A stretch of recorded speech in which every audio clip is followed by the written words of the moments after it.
Hi, I'm Jonathan Weinberg, and this is Drawing with Fountain Pens. Today, I'd like to talk about a special pen, really a special artist, Keith Haring, who is one of my favorite artists. I've actually written about Keith Haring's work. Many years ago, there was a really wonderful show in Reading, Pennsylvania, near where Keith Haring grew up, that particularly was focusing on Keith Haring's work and its relationship to childhood. And I think it's interesting, there's some parallels with how people write about Maurice Sendak's work.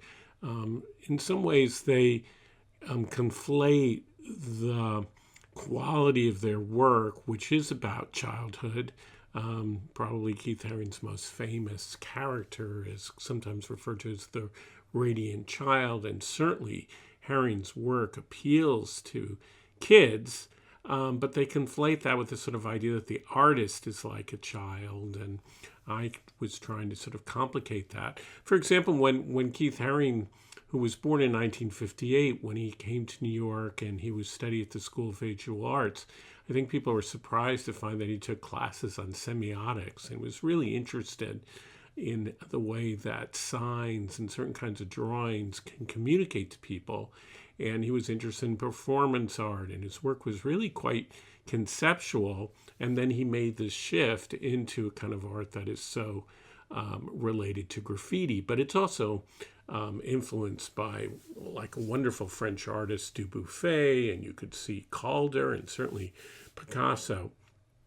Haring was just a wonderful drafts person, and he could start in one corner of a room and start to draw and just fill the entire room with an incredible drawing and not hesitate at all.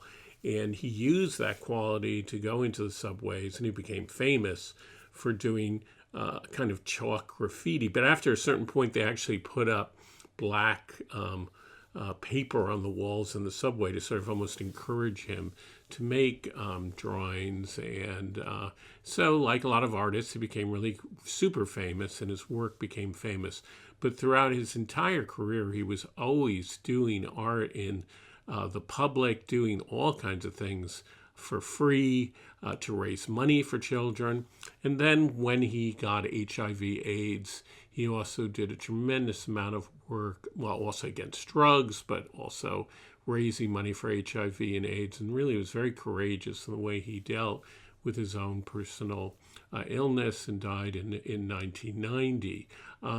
He really believed strongly in art being for everybody and creating a kind of popular art. And during his life, he had a pop shop, not just in New York, but I think there was one in Tokyo, and he made all kinds of things. These magnets, this is a magnet actually, dates back to when Haring was, I believe it does. I mean, I've had it in my house for a very long time. Certainly, these are the kind of things that he made in the 1980s. So I'm not exactly sure if this goes all the way back to then, but it certainly is similar to the kind of things that you could buy in the pop shop. And the stuff that was sold in the pop shop was remarkably affordable, T-shirts and hats and all kinds of stuff. I don't think at any time during Keith Haring's life, and this may not be right, that he did a fountain pen. This is the Keith Haring fountain pen that was issued through the estate and came out in 1997 at the same time they did a rollerball. Now, one of the things I've talked about that I do is when I can't sleep in the middle of the night is I go on my iPad. You're not supposed to do this. What's supposed to helps you not sleep, but I go and look on online auctions and eBay and everything. And they no longer make this pen, but somebody was selling it for $50. So I got an incredible bargain. They often go anywhere $300, $400.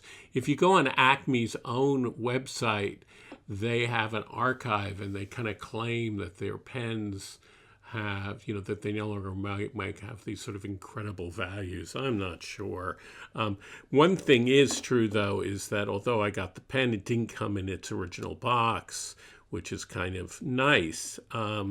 Now, Acme does do all kinds of fountain pens. They do a lot of pens for museums, I think, and artists' pens. Let me just show you what this looks like with its cap off. And sometimes they will work with an architect or designer to make a wholly new pen.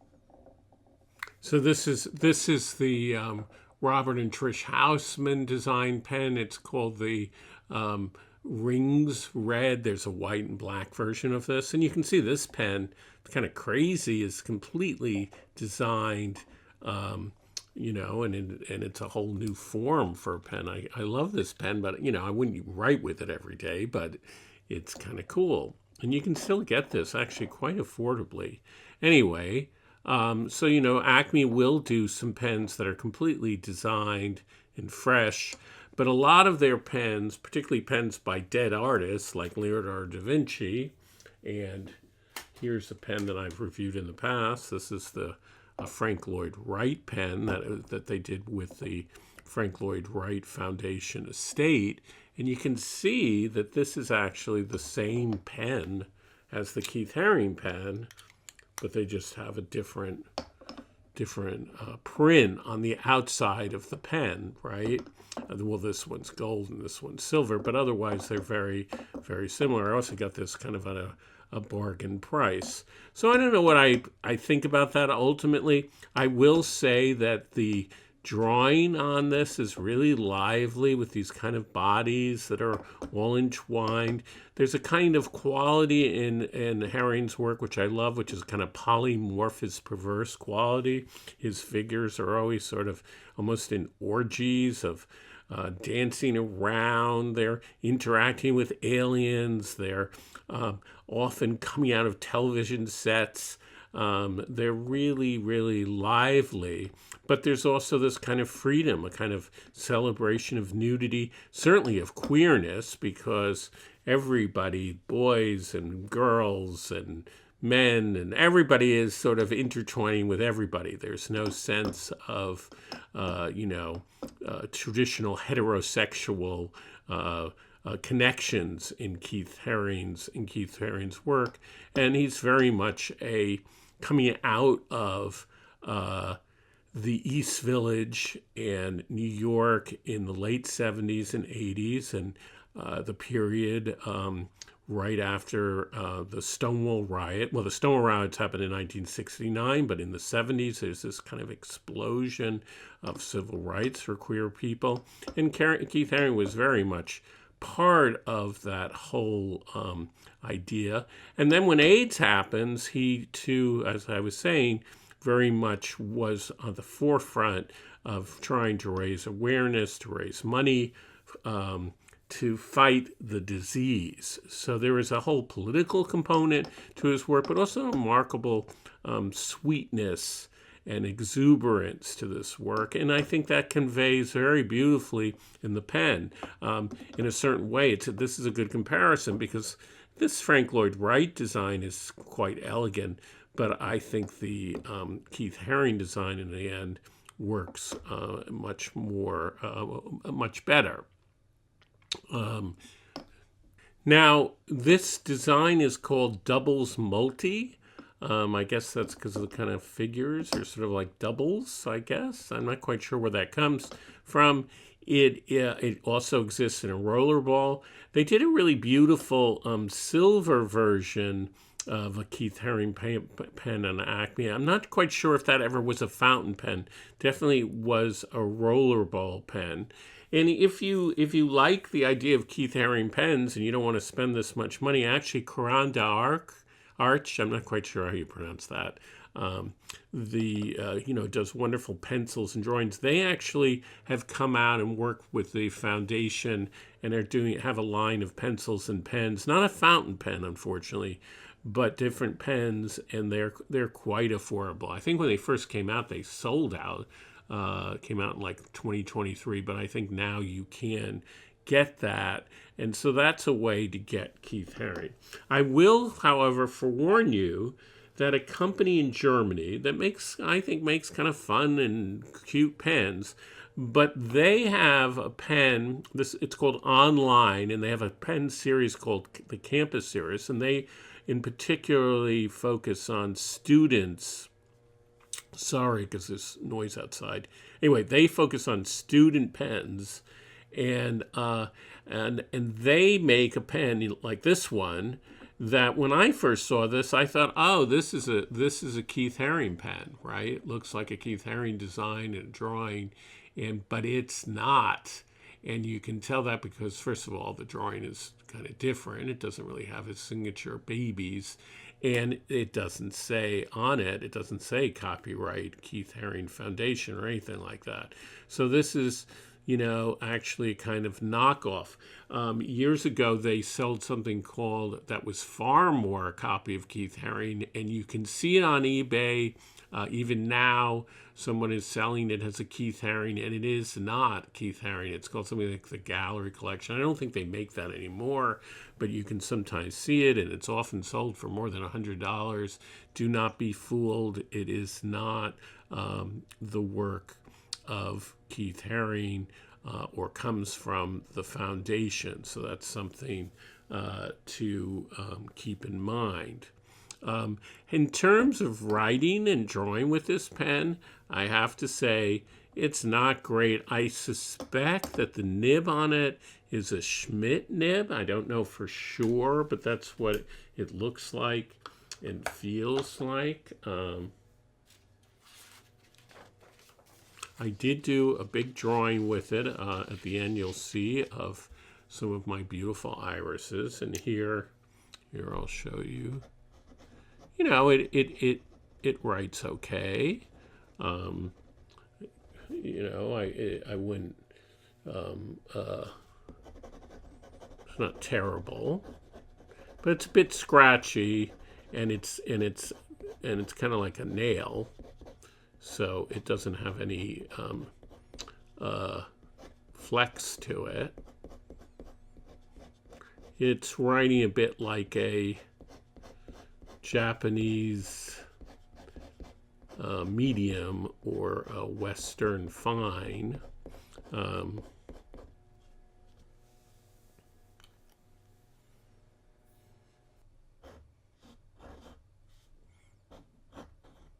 You can see that it looks easy to do Keith Haring's work, but actually, I suppose after a while you could practice it, but just off the top of the bat, and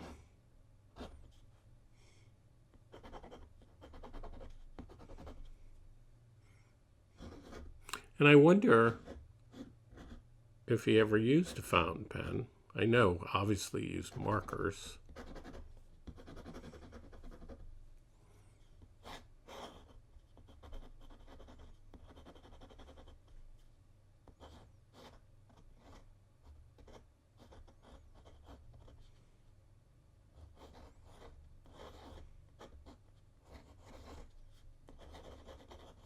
Anyway, it writes pretty well. And I used it to do a drawing of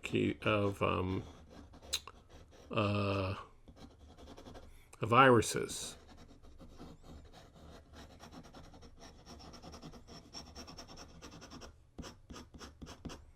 This is Waterman Tender Purple, which I like a lot.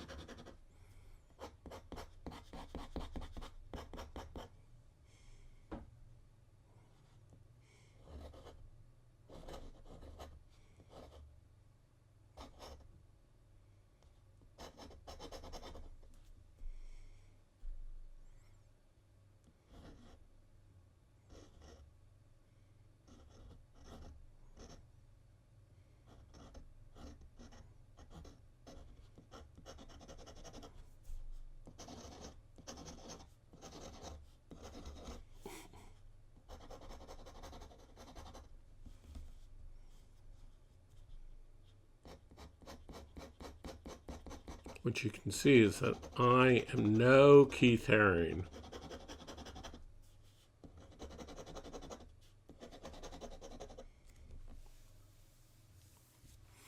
So anyway,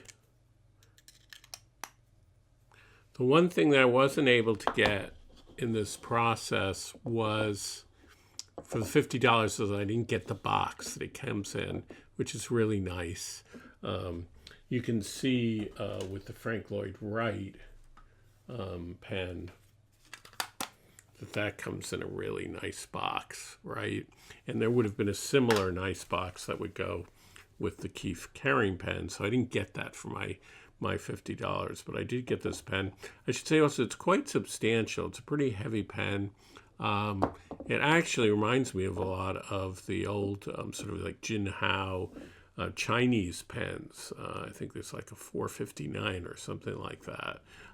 In its sort of chunkiness, its heaviness. It's not a pen that I would use for day-to-day writing. This is more kind of thing that you have in your display case and you collect rather than use as a kind of daily writer, and that's fine. I think that's fine to have. You know, there are all kinds of different kinds of reasons why people collect pens, and that's kind of nice, you know, to have some of these things which become almost like works of art. And so this will, along with my Frank Lloyd Wright pen, sort of be in my display along with some various plates and various things that I've picked up over the years, but it probably won't be something that I will draw with. So I will, or write with that much. So I'm not going to do a writing sample, but I do have what I think is a really nice watercolor of Keith that I use the pen for, of irises. And I will see you next time. If you found this video useful, please subscribe and give it a like. It doesn't cost you any money to subscribe, and it's